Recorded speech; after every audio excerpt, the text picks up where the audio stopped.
विद्यालक्ष्मी और काकोली बहन द्वारा IVV यूट्यूब चैनल पर पीबी के अमोल भाईजी और उनके ग्रुप के खिलाफ सतर्क वीडियो के माध्यम से प्रसारित किए गए सभी आरोप झूठे व बेबुनियाद है।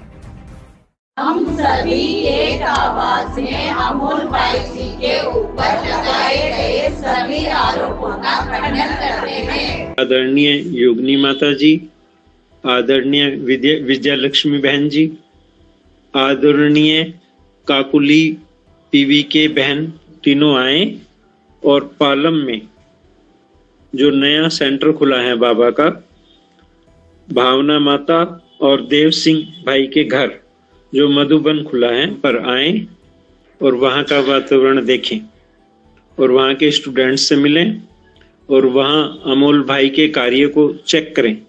जो वो कहते थे सतर्क रहें, ऐसा कुछ देखने में हमें नहीं आया है। आप लोग आके हमारी सेटिस्फेक्शन करें, सही है तो सही और गलत है तो भी हमें बताएं। हमें ऐसा कुछ नहीं लगा देखने में, आप लोगों ने ही हमें यहाँ भेजने के निमित्त बने हैं। आपने कोई जवाब नहीं दिया, तभी हम जो है वहाँ की क्लास से जुड़े हैं। तो आप लोग यदि ऐसा करेंगे तो बाबा का परिवार एक बना रहेगा।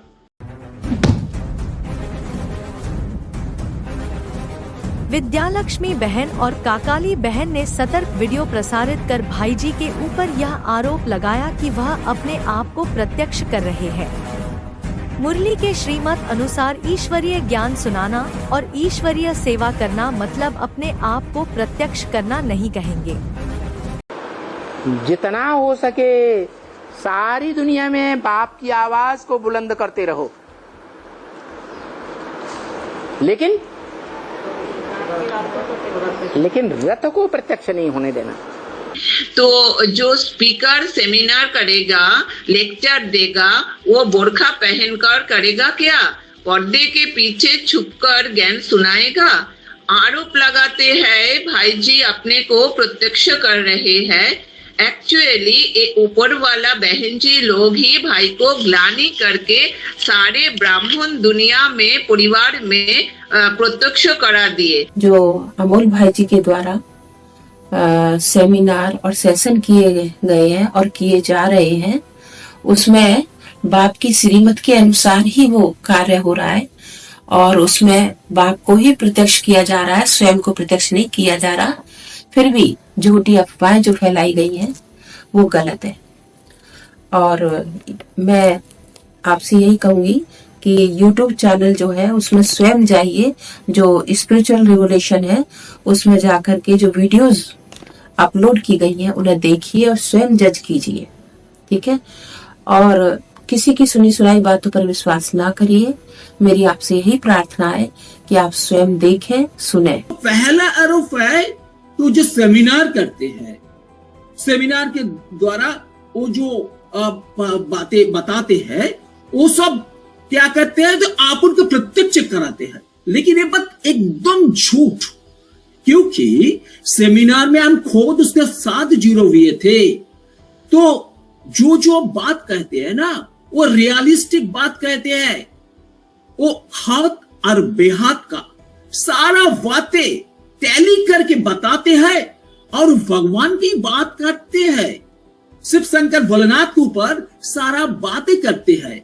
बाबा ने बोला है कि नया दुनिया आने वाला है, विनाश होने वाला है। ऐसा करके किसी को बताने से तो कोई फायदा नहीं होगा। इसीलिए उसको सब्सटेंशिएशन करने के लिए कुछ ना कुछ तो पहले पीछे का, हाथ का, बेहाथ का कुछ ना कुछ बताना पड़ेगा। और बाहर का दुनिया में जब कुछ ना कुछ संदेश देना है तो श्लोक के ऊपर करना चाहिए। तो श्लोक के ऊपर उतना उनका इतना ही गहरी ज्ञान है, तो श्लोक के ऊपर पूरा से पूरा वो तो जैसे रात कर लिया, उसके ऊपर एक्सप्लेनेशन ऐसे किया था तो सबके ऊपर क्या बने विश्वास कन्विंसिंग हो जाता। मैंने सब जो सुनते हैं स्टूडेंट्स, हम कॉलेज में गए थे, बड़ा बड़ा कॉलेज, बड़ा बड़ा प्रोफेसर, इंजीनियर उसके पास गए थे, तो वो सुनकर वो बड़े उसको इससे मालूम हुआ मैंने क्या नया बात समझाते हैं। पहले किसी को कोई गुरु कोई प्रिसेप्टर अब जो भी है उससे ऐसा बात नहीं सुना है। ये नया बात है जो अमोल भाईजी से हम खुद सुना है, हम कन्विंस्ड हो गया कि इस दुनिया में एक बड़ा क्रांतिकारी दौर, उसमें अमोल भाई जी एक नंबर है, लीडर है। तो उसके ऊपर पूरा मेरा विश्वास है कि दुनिया में बहुत काम कर रहा है और करने वाला है। और दुनिया माने भारत तो छोड़ो, दुनिया में होल वर्ल्ड में जाएंगे। तो ये जो आरोप लगाते हैं, आप उनको प्रत्यक्ष कराते, वो करने के लिए कोशिश कर रहे हैं, एक पूरा से पूरा झूठ बात है। अमोल भाई जी अपन को प्रत्यक्ष कर रहे हैं, तो एक ही भी पॉइंट बताइए ना जहां भाई जी ने अपन को कभी अपना नाम लिया हो। भाई जी ने कभी अपना नाम नहीं लिया। सभी पॉइंट बाबा के मूल्य अनुसार, गीता के श्लोकों और बाबा की वाणी अनुसार हर क्षण बात होती रहती है। और भाई जी जितने भी सेमिनार्स कर रहे हैं, उनमें मैं थोड़े सेमिनार्स में उनके साथ में जुड़ा हुआ हूँ। उनमें मेरा अनुभव है कि इसमें कोई अपना प्रचार करने का प्रयास में नहीं है भाई जी। इसमें उनका पूरा ये सद्भावना है कि आध्यात्मिक विश्वविद्यालय को प्रचार करे, बाबा की प्रत्यक्षता विश्व में करे। क्या मेरा भी यही सोच है कि क्या हम ही है बाबा के बच्चे जो एडवांस पार्टी के हैं? जो सारी दुनिया है वो बाबा के बच्चे नहीं है, उनको संदेश मिलने वाला नहीं है। इसमें मैं बहुत सपोर्ट करता हूँ भाई जी को। मैं इसी कारण से मैं उनसे जुड़ा हूँ कि उनके सेमिनार्स जो है उसमें अच्छी भावना है। उनकी सेमिनार में मैं शामिल हुआ था, बहुत सेमिनार्स में। उनमें लगता है कि बाबा का प्यार, बाबा के ऊपर जो प्यार है, उसी के कारण भाई जी ये जो सेमिनार्स है वो कंडक्ट कर रहे हैं। इसमें कोई अपना प्रचार करने का कोई उद्देश्य उनका नहीं है। कहती है वो अपने लिए प्रत्यक्ष कर रहा है। वो प्रत्यक्ष क्या करेगा? आप ये बताइए, सेमिनार करेंगे जाके तो बाहर क्या पर्दा डाल के करेंगे, बुर्का पहन के करेंगे? तो वो अपने लिए प्रत्यक्ष क्या कर रहा है? वो तो बाप का ज्ञान प्रत्यक्ष कर रहा है। भारत भर इतने बड़े सेमिनार्स किए थे ना, तो उसमें कभी भी अमोल भाई अपने आप को कभी प्रत्यक्ष नहीं किया है। वो तो बाबा का ही ज्ञान को सबको सुनाते हैं और बांटते हैं। आर्ट का धंधा है टॉपिक बनाना और उस पर कंसंट्रेट होकर भाषण करना। टॉपिक बनाओ और बोर्ड पर लिखो, तिराहे चौराहे सेंटर पर बोर्ड लगाओ कि इस टॉपिक पर भाषण दिया जाएगा। तुम्हारा मिलना जुलना, सेमिनार करना, यह कुछ भी बाबा मना नहीं करते। VCD 3363, व्याख्या तारीख 9 सितंबर 2020। भाषण को मीडिया, अखबार और टीवी में डालो, खास करके दिल्ली में भाषण आना चाहिए। VCD 3359, व्याख्या तारीख 5 सितंबर 2020। तुम्हारा मुख ही शंख है जो चारों तरफ आवाज फैलाएगा। जिनके कान में आवाज पड़ेगी वो आज नहीं तो कल जागेंगे। VCD 3222, व्याख्या तारीख 20 अप्रैल 2020। अब ये तो तुम्हारा धंधा है ना, क्या टॉपिक बनाना और उसके ऊपर भाषण करना, इसका धंधा है। राजीव दीक्षित तो एक टॉपिक वो बोलता है तो घंटे 2 घंटे बोलता रहता ही नहीं। हाँ, तो ऐसे 8 नहीं होंगे। हाँ, तो तुम्हारा ये धंधा है टॉपिक बनाना और उसके ऊपर कॉन्सेंट्रेट होकर के भाषण करना। तो बाबा तुमको डायरेक्शन देते हैं क्या कि भाई टॉपिक बनाओ और हाँ सेंटर पर बाहर बोर्ड में लिखो, बोर्ड पर ही लिखो कि तिराहे पर, चौराहे पर और एरोड्रम पर, जहाँ जहाँ भी खास खास जगह है वहाँ सब जगह वो लगा हुआ वो बोर्ड। आज इस बात के ऊपर, इस टॉपिक के ऊपर भाषण दिया जाए। तुम्हारा मिलना जुलना, सेमिनार करना, कुछ भी करना है, ये सेमिनार करना ये बाबा मना नहीं करते। कहाँ भी जाओ, देश में विदेश में है। अगर बॉम्बे वाले बुलावे तो बॉम्बे में जाओ, हाँ, सब इकट्ठे होके बॉम्बे में चले जाओ। वो कलकत्ते वाले बुलाएं तो अच्छा, कलकत्ते वाले बुला रहे तो कलकत्ते में चले जाओ। ये भी बैठ करके टॉपिक निकालो, बैठ करके एक दिन विचार सागर मंथन करके टॉपिक से, फिर वो टॉपिक से सब जगह में नोट करा दो, बड़े बड़े बोर्डों में, तिराहे पर, चौराहे पर, एयरपोर्ट में। वो ऐसे प्रबंध युक्ति से रचो तो सब जगह में पढ़े एक ही टॉपिक। फिर जब भी वो भाषण भी करती है तो वो भाषण भी आना चाहिए मीडिया में, अखबारों में, टीवी में, और खास करते के तो दिल्ली में आना चाहिए। ये तुम्हारा जो मुख है ना, यही शंख है। शंख में से आवाज निकलती है ना, चारों तरफ फैलती है ना। ऐसे ही तुम ये मुख के द्वारा शंख बजाएंगे संसार में, घूम घूम करके, पांव के द्वारा, एरोप्लेन के द्वारा, मोटर के द्वारा, मोटरसाइकिल या साइकिल के द्वारा, या पांव ही, तो जितना जितना तुम चक्कर लगाएंगे उतना उतना ये तुम्हारा शंख मुख रूपी चारों तरफ आवाज फैलाएगा या नहीं फैलाएगा?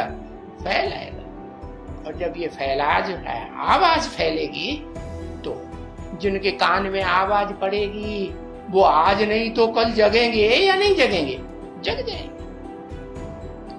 तो देखो, ये मुख से शंख बजाने की बात है, आवाज करने की बात है, व्यर्थ आवाज नहीं। कौन सा समर्थ आवाज? जो समर्थ बाप आकर के सिखाते। एक और जहां विद्यालक्ष्मी बहन, काकोली बहन और उनकी चाटुकार बहनें अमोल भाई की ग्लानि कर रही है, वहीं दूसरी ओर वो आत्मा अपनी ग्लानि की परवाह किए बगैर निरंतर शिव बाबा का नाम, रूप, देश, काल सहित परिचय सारी दुनिया को देने में लगी हुई है। 21वीं शताब्दी में उत्तर प्रदेश में फरुखाबाद जिले में कंपिल नाम का गांव है। वहाँ एक साधारण ब्राह्मण ने परमात्मा शिव का अवतरण होता है। परमात्मा शिव उसके द्वारा इस सारी सृष्टि में कलंक धारण करने वाला कल्कि अवतार के रूप में प्रत्यक्ष हो जाता है। उसका अवतार इस सृष्टि पे हो चुका है। वो योगियों का योगी है। वो आत्मा और परमात्मा का ऐसा ज्ञान सुनाता है कि ऐसी आध्यात्मिक क्रांति लाता है, ऐसा आध्यात्मिक संगठन इस सृष्टि में स्थापन करता है कि सारी दुनिया में एक जाति, एक धर्म, एक भाषा, एक राज्य, लक्ष्मी नारायण का राज्य आएगा। मरने के बाद बोलते राम नाम सत्य है। क्यों बोलते राम नाम सत्य है मरने के बाद? क्योंकि मरने तक उस राम को पहचाना नहीं। जब मर गया व्यक्ति तब पहचान लिया कि राम का नाम ही सत्य था। मैं तो झूठी काया, झूठी माया, झूठा सब संसार इसमें फंसा हुआ था, लेकिन राम का नाम ही सत्य था। वैसे ही सृष्टि का जब विनाश का समय आता है, सारी सृष्टि में जब उत्तर दक्षिण पूर्व पश्चिम 34 काल फिरे, ऐसा समय आ जाता है विनाश का। भूकंप आते हैं बड़े बड़े, ज्वालामुखी फटने लगते हैं। ये एटम बम का जब विस्फोट हो जाएगा तो धरती का टेम्परेचर बढ़ जाएगा। आज सृष्टि का विनाश बहुत ईजी है। मनुष्य ने अपने विनाश के सारे साधन तैयार कर चुका है। तो ऐसे समय परमात्मा ब्रह्मा विष्णु शंकर के तीनों का आधार लेके इस सृष्टि में आदि सनातन देवी देवता धर्म जो प्राय लोप हो चुका है, उसकी स्थापना का कार्य करने के लिए अवतरित हो चुका है। अभी इस वर्तमान समय में परमात्मा आ चुका है इस सृष्टि पे, अति साधारण पुरुषोत्तम में। शास्त्रों में बोला है, ज्ञान सूर्य प्रगटा, अज्ञान अंधेर विनाश। जब ज्ञान सूर्य प्रकट होता है तब अज्ञान का, अंधकार का विनाश हो जाता है। अभी जो सूर्य है वो स्थूल रोशनी देता है और परमात्मा शिव जो ज्ञान सूर्य है वो ज्ञान की रोशनी देता है। और जब ज्ञान की रोशनी देता है तो हमारे अंदर का अज्ञान मिट जाता है। तो महाशिवरात्रि क्यों मनाते हैं पता चल गया आपका? क्यों मनाते हैं महाशिवरात्रि? क्योंकि भगवान शिव कलयुग के अंत में इस सृष्टि पे अवतरित होते हैं अति साधारण मनुष्य शरीर में। बिग बैंग थ्योरी जिसमें बोलते हैं एक सिंगुलरिटी से सारा एक्सपांशन हो गया, फिर ये सारा यूनिवर्स बना। और अगर आप अध्यात्म को देखेंगे तो हिरण्यगर्भ मतलब कोई ऐसी पर्सनैलिटी है जिसको आप साइंस में बोला सिंगुलरिटी। एक ऐसी पर्सनैलिटी है जो ऐसी 100% निराकारी अवस्था या विदेही अवस्था, जैसे शिवशंकर भोलेनाथ को दिखाया ध्यानमग्न अवस्था में, कंप्लीटली बॉडी का भान नहीं है, शरीर का भान नहीं है, अपनी इंद्रियों का भान नहीं है, मन और बुद्धि अपने शरीर से कंप्लीटली डिटैच है, वो स्टेज, उससे सारे जगत का निर्माण हो गया, विस्तार हो गया। शिव के ऊपर हम गंगा जल चढ़ाते हैं या जल लेके लोटी में जल लेके चढ़ाते हैं, हम बेल के पत्ते चढ़ाते हैं, फूल चढ़ाते हैं, धतूरा चढ़ाते हैं, कुछ प्रसाद रख देते हैं, तो उससे भी सबसे बड़ी चीज क्या है? उससे सबसे बड़ी चीज है समर्पण। ये तन, ये धन, ये समय, संबंध, संपर्क, हमारा मन सारा ईश्वर के लिए, उसके लिए अर्पणमय हो जाए। जैसे देश का सिपाही है, देश में जो रक्षा करने वाले जो मिलिट्री के लोग हैं, फौजी, वो समर्पित हो जाते हैं ना देश के लिए, अपना पूरा समय जाते हैं उधर बॉर्डर पे जाके युद्ध लड़ते हैं, अपने जान की भी परवाह नहीं करते। वैसे ईश्वर अभी आया हुआ है, उसको तन से, मन से, धन से समर्पित होने का समय आ चुका है। और असली समर्पण ये सिर्फ लोटी में पानी चढ़ाने की बात नहीं है, ये जीवन को समर्पित करने की बात है, ईश्वर की सेवा में, ईश्वर की सेवा में अर्पण होने की बात है। आने वाला जो समय है उसमें ऐसी आध्यात्मिक क्रांति आएगी भारत में, और ऐसा आध्यात्मिक संगठन स्थापन होगा कि अनेक धर्मों का विनाश हो जाएगा, अनेक जातियों का विनाश हो जाएगा। मस्जिद, चर्च, गुरुद्वारा कुछ नहीं चलेगा, एक परमात्मा का ही मंदिर चलेगा। एक परमात्मा जिस साधारण तन में आया है उसके सामने ही सब नतमस्तक होंगे, उसके सामने ही झुक जाएंगे। कोई कितना भी बड़ा नास्तिक हो, अहंकारी हो, मुस्लिम हो, ईसाई हो, बौद्धी हो, सारे धर्म वालों को उसके सामने झुकना पड़ेगा। आज जितने जितने बाबा है महाराज अपनी अपनी डफली बजा रहे, अपनी अपनी डफली, अपने अपने राग, सबको उस एक शिव के सामने झुकना पड़ेगा। इसलिए बोला है सत्यम शिवम सुंदरम, वो एक ही सत्य है, वो एक ही कल्याणकारी है, और वो एक ही सुंदर है। God is truth, God is one, वो एक ही है जो सारी सृष्टि का परिवर्तन कर सकता है। सतर्क वीडियो में विद्यालक्ष्मी बहन और काकाली बहन के द्वारा यह आरोप लगाया गया कि इनके ग्रुप वाले आध्यात्मिक विश्वविद्यालय का बैनर लगाकर सेवा करने का ढोंग कर रहे हैं और श्रीमत के बरखिलाफ अपने अपने तरीके से यज्ञ को सूचित किए बिना सर्विस के नाम पर डिससर्विस कर रहे हैं। आध्यात्मिक विश्वविद्यालय के नाम से फर्जी लेटरहेड बनाकर पर्चों में चित्र छपाकर अपने अनुसार उस पर मैटर छापकर गुमराह कर रहे हैं। सेवा व दान के लिए किसी को पूछना नहीं है। अगर पूछते हैं तो बाबा समझते हैं कि इनको सर्विस का कोई शौक नहीं है। वार्ता 1467 VCD 68। बाबा सेवा के लिए जाते हैं तो सेवा के लिए जिधर भी जाता है तो एक माता एक भाई ऐसे जा सकते हैं मेरे ख्याल में। एक भाई और हाँ एक माता ऐसे सेवा में जा सकते हैं। हाँ। दूर दूर रात बसने के लिए जा सकते हैं नहीं। बाबा ने बोला है सेवा के लिए और यज्ञ में जो देते हैं उसके लिए पूछने की बात नहीं है। क्या दान करने के लिए और सेवा के लिए पूछा नहीं जाता है। बाबा कहेंगे तुम सेवा में मत जाओ, बाबा तो नहीं कहेंगे। माता एक भाई कोई भी हो। हाँ। सर्विस का शौक चाहिए, पूछना नहीं है। बाबा हम सर्विस पर जावे है? पूछते हैं ना बाबा हम सर्विस पर जावे। बाबा कहते हैं दान करने के लिए और सर्विस करने के लिए पूछ पूछ कर नहीं किया जाता। बाबा समझते हैं इनको शौक नहीं है। मनसा वाचा कर्मणा कोई न कोई सर्विस में लग जाना चाहिए। क्या कोई सर्विस पड़ी हुई है? सामने सर्विस पड़ी हुई है, कचरा पड़ा हुआ है तो पूछते हैं बाबा ये हम कचरा साफ कर दें। अरे ये पूछने की क्या दरकार है, कहने से करे वो तो मनुष्य की कोटि में आ गया। जो बिना कहे करे वो देवता। आध्यात्मिक विश्वविद्यालय रूपी ज्ञान यज्ञ किसी की व्यक्तिगत संपत्ति नहीं है, क्योंकि बाबा ने मुरली में बोला है कि यज्ञ ईंट पत्थरों के मकान को नहीं कहा जाता। बाबा ने तो बोला है यह जड़ मंदिर जड़ सेंटर्स सारे टूट जाएंगे, सिर्फ चैतन्य मंदिर चैतन्य सेंटर्स ही बचेंगे जो बाप को प्रत्यक्ष करेंगे। शिव बाबा गुप्त होने के बाद आध्यात्मिक विश्वविद्यालय पर बाप समान 8 बच्चों का समान रूप से अधिकार है। ईश्वरीय ज्ञान व सेवाओं को आगे बढ़ाकर बाप को प्रत्यक्ष करने के लिए वे सभी समान रूप से निमित्त है। लेकिन विद्यालक्ष्मी बहन, काकाली बहन और उनकी चाटुकार बहनें, यह हमारा बैनर, यह हमारा लेटर हेड, यह हमारी सेवा, उनकी सेवा, ऐसी कुएं के मेंढक जैसी संकुचित वृत्ति की बातें फैलाती हैं और दुनिया वालों को वसुधैव कुटुम्बकम का ज्ञान बघाड़ती हैं। अयं निजः परो वेति गणना लघु चेतसाम उदार चरिताना तु वसुधैव कुटुम्बकम, अर्थात यह मेरा है, यह उसका है, ऐसी सोच संकुचित चित्त वाले व्यक्तियों की होती है। इसके विपरीत उदार चरित वाले लोगों के लिए तो यह संपूर्ण धरती ही एक परिवार जैसी होती है।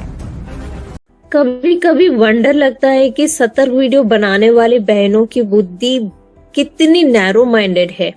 एक श्लोक में भी आए, अयम निज परो वेति गणना न लघुचेत साम उदार चरिता नाम तु वसुधैव कुटुम्बकम, मतलब ये मेरा है, ये तेरा है, वो पराय है, ऐसे छोटी बुद्धि वाले ही बोलते हैं, छोटे विचार के व्यक्ति करते हैं। बाप द्वारा अष्टदेवों में प्रॉपर्टी का समान रूप से बंटवारा। VCD 2475। पूर्व माने पहले, ज माने जन्म लेने वाला। तो सब बच्चे जब बाप की पैदाइश हो जाती है और बाप अपना शरीर छोड़ने वाला होता है तो क्या करता है? सब बच्चों को बंटवारा करके जाएगा कि छोड़ के जाएगा लड़ाई लड़ने के लिए? है बंटवारा कर देता है। तो जो भी प्रॉपर्टी बची बाप के पास, वो सारी प्रॉपर्टी को बच्चों में बराबर बराबर बांट देता है। ये कहा जा रहा है कि भाई अपने आप को प्रत्यक्ष कर रहे हैं। तो जब बाबा ने सेमिनार करने का डायरेक्शन दिया तो क्या कोई भी व्यक्ति सेमिनार बिना अपने आप को दिखाए कर सकता है? और ऐसा नहीं है कि किसी बैनर पर भाई का फोटो लगता है, क्योंकि बाबा ने फोटो लगाने के लिए मना किया है हमें। बाबा अपना भी फोटो नहीं लगवाते। और जो ब्रोशर भी हम दिखाते हैं तो उसमें भी वो ब्रोशर हम किसी को नहीं देते, वो उसको दिखाकर अपने पास रख लेते हैं। तो ऐसा नहीं है कि भाई का फोटो बाहर की दुनिया में प्रत्यक्ष किया जा रहा है या भाई अपने आप को प्रत्यक्ष कर रहे हैं। मैंने भी भाई के सेमिनार अटेंड किए हैं, वहाँ पर भी बाबा की ही याद और बाबा का ही ज्ञान जो है वो बताया जाता है। और बाबा के गुप्त होने के बाद बच्चों को जो पालना मिलनी चाहिए थी वो पालना इस संगठन के द्वारा जो है वो दी जा रही है। बाबा ने कहा है कि ग्रुप बनाओ और ऐसा माइक तैयार करो जो पूरे विश्व में अपनी आवाज व बाबा का संदेश फैलाए। तो अगर पूरे विश्व में संदेश फैलाना है तो ऐसा ग्रुप बनना जो है वो बहुत जरूरी है। तो मुझे नहीं लगता कि इस ग्रुप में कोई खामी है। भाई जी ने जन जन को इन सेमिनारों के द्वारा जो संदेश देने का बीड़ा उठाया है उसमें हम सबको जो है वो सहयोगी बनना चाहिए, ना कि दीवार बनकर खड़े हो जाना चाहिए। एलिगेशन ये लगाया है कि अमोल भाई जी जो है वो अपने आप को प्रत्यक्ष कर रहे हैं, इसलिए बैनर में ब्रोशर में अपनी फोटो डालते हैं। तो ऐसी कोई बात नहीं है। सेमिनार की सेवा से तो मैं शुरू से ही जुड़ी हुई हूँ और पहले तो हम ब्रोशर देते भी नहीं थे, लेकिन जब हम ये प्रिंसिपल्स के पास जाते थे, यूनिवर्सिटीज़ कॉलेजेस में विजिट करते थे, तो वो बहुत मांगते थे कि आपका कोई ब्रोशर है, आपकी कोई एप्लीकेशन है, आपका कोई विजिटिंग कार्ड है। तो सिर्फ सेवा के लिए और उनके जो संशय है उनको संतुष्ट करने के लिए, किसके, जो यूनिवर्सिटीज़ और कॉलेजेस के प्रिंसिपल हैं, तो हमने ब्रोशर बनाया सिर्फ उनको दिखाने के लिए। क्योंकि आज के जो मॉडर्न एज है उसमें स्पीकर के बारे में भी पूछते हैं, फोटो के बारे में पूछते हैं कि कौन है। तो सिर्फ एक फॉर्मेलिटी के लिए वो ब्रोशर हम दिखाते हैं, हम उसको बांटते नहीं हैं बाबा की प्रत्यक्षता के लिए या ऐसा कुछ। क्योंकि कोई भी जो एजुकेशन डिपार्टमेंट होता है वो पूरी जानकारी के बाद ही हमें सेमिनार करने के लिए परमिशन देता है। तो सिर्फ एक एज ए फॉर्मेलिटी हम लोग ब्रोशर यूज करते हैं, और बैनर में तो कहीं भी भाई जी की फोटो नहीं है। और अगर जिस आध्यात्मिक विश्वविद्यालय से हम जुड़े हुए हैं उसके विद्यार्थी हैं और उनके ओनर एज ए शिव बाबा को लेके चलते हैं, तो कहीं ना कहीं आध्यात्मिक विश्वविद्यालय को दिखाना और प्रत्यक्ष करना, मुझे तो लगता है कि जैसे कि शिव बाबा को ही हम प्रत्यक्ष करते हैं। और सेमिनार में ऐसा कुछ भी नहीं है कि अमोल भाई जी कुछ ऐसा बोलते हो जिसमें कि ऐसा कुछ दिखाई प्रतीत होता है कि वो अपने आप को प्रत्यक्ष करते हैं। क्योंकि 3359 BCD में ही बोला है कि जो भी पॉइंट हैं या टॉपिक हैं उनको मीडिया में दिखाओ, और दिल्ली में खास सेवा करो, अखबारों में डालो, इसमें डालो। तो इस कहीं ना कहीं बाबा ने ये भी बोला है कि जो साइंस के साधन हैं ये तुम्हारी सहायता करेंगे प्रत्यक्षता में। तो मीडिया का सहारा लेने के लिए तो कुछ ना कुछ तो ऐसे कुछ सीक्रेट तो ऐसा कुछ नहीं बनाया जा सकता ना, सब कुछ प्रत्यक्ष है, सब कुछ साफ दिखाई दे रहा है। तो जिन्होंने ये वीडियो बनाई और जो ये वीडियो को सुन रहे हैं और इन बातों पे विश्वास कर रहे हैं, तो मुझे तो लगता है कि उनकी जो बुद्धि है वो बहुत संकुचित है। जो नैरो माइंडेड ब्राह्मण वत्स होंगे वही इन बातों को, जो कि झूठे झूठे आरोप लगाए हैं, उन पे विश्वास करेंगे। बाकी ऐसा कुछ भी नहीं है, सब कुछ सेवा और श्रीमत के अनुसार चल रहा है। और तभी मैं यहाँ पर जुड़ी हुई हूँ और आगे बढ़ रही हूँ और दूसरों को भी आगे बढ़ा रही हूँ। सतर्क वीडियो के माध्यम से विद्या लक्ष्मी बहन और काकोली बहन ये आरोप लगाते हैं अमोल भाई जी के ऊपर में कि वो अपने को प्रोजेक्ट कर रहे हैं, अपने को प्रोजेक्ट कर रहे हैं। कहीं तो कोई बैनर में तो इनका फोटो तस्वीर नहीं देखा गया, नहीं रखते हैं। और जहां कहीं भी जब सम्मेलन करते हैं वहां पर बाबा का ही नाम लेकर के, बाबा का ही गुणों को बखान कर करके बाप का ही प्रत्यक्ष करने का काम कर रहे हैं। और यदि किसी सेमिनार में अमोल भाई ज्ञान सुनाएंगे तो कोई घूंघट में रह करके सुनाएंगे, कोई पर्दे के पीछे, वो सामने ही आना होगा। और इनको काफी लोग सराहना करते हैं, भाई बहनों से इनको बहुत अच्छा प्यार मिल रहा है, लोगों को बौद्धिक ऊपर उठ रहा है, ज्ञान बहुत अच्छा दे रहे हैं। जिसका उन लोगों को तकलीफ हो रही है, उन लोगों को जलन हो रही है, खास करके विद्यावान और काकोली बहन को, इसलिए ईर्ष्यावश ये लोग विरोध कर रहे हैं। और ये भी बोलते हैं कि भाई जी जो है वो अपने आप को प्रत्यक्ष कर रहे हैं और ब्रोशर के ऊपर, बैनर्स के ऊपर उनकी फोटो लगाते हैं। तो ये भी झूठी बातें हैं। और ब्रोशर जो है वो किसी को बांटी नहीं जाती है। बैनर में आज तक कभी भी भाई जी अपनी फोटो नहीं लगाई है। हमने भाई जी के सेमिनार खुद अटेंड किए हुए हैं, पर भाई जी जो भी सेमिनार में बात करते हैं वो सिर्फ बाबा को ही प्रत्यक्ष करते हैं और बाबा का ही ज्ञान सुनाते हैं। और बाबा ने VCD 3359 में भी बोला है, भाषण करो अलग अलग पॉइंट पर और उसे टीवी, मीडिया और अखबार में डालो, खासकर दिल्ली में करो। बाबा का डायरेक्शन है, तो इनको क्यों ईर्ष्या हो रही है? तो और बोलते हो कि आध्यात्मिक विश्वविद्यालय का बैनर लगाकर सेवा करने का ढोंग किया जा रहा है और आध्यात्मिक विश्वविद्यालय के नाम पर फर्जी लेटर हेड बनाकर उस पर अपने अनुसार मैटर छपाकर गुमराह कर रहे हो। तो ये सारी आपके दिमाग में जो आए आप बकते ही जाते हो क्या? उसका नो आगा पीछा रहता है। आध्यात्मिक विश्वविद्यालय किसी की भाप की जागीर नहीं है, ना ही किसी को हक है ये आरोप लगाने की। विद्या लक्ष्मी और काकुली बहन ने मोनोपोली कर रखा है क्या? क्या ये सतर्क वीडियो निकालने वाली बहनें ही सिर्फ सेवा कर रही है और बाकी विद्यालय में जितने भी सेवाएं हो रही है वो सब ढोंग है आपकी? मतलब आध्यात्मिक विश्वविद्यालय आपकी लौकिक बाप का प्रॉपर्टी नहीं है, अलौकिक विश्व पिता विश्वनाथ विश्वेश्वर का प्रॉपर्टी है। तो मुरली पॉइंट में बाबा ने बोला है, लाखों की तादाद में तुम्हारे सेंटर खुलेंगे, तो बाबा जब तक यज्ञ में थे तब तक भाई जी बाबा के राइट हैंड थे, और विद्या बहन और काकुली बहन और उनकी चाटुकार बहनें सेवा के नाम पर खुद डिससर्विस कर रही है, और जिसकी वजह से पुरानी बहनें भाई लोग भी यज्ञ छोड़कर जा रहे। इनकी हिटलरशाही और मैनेजमेंट की वजह से ये सब कुछ हो रहा है।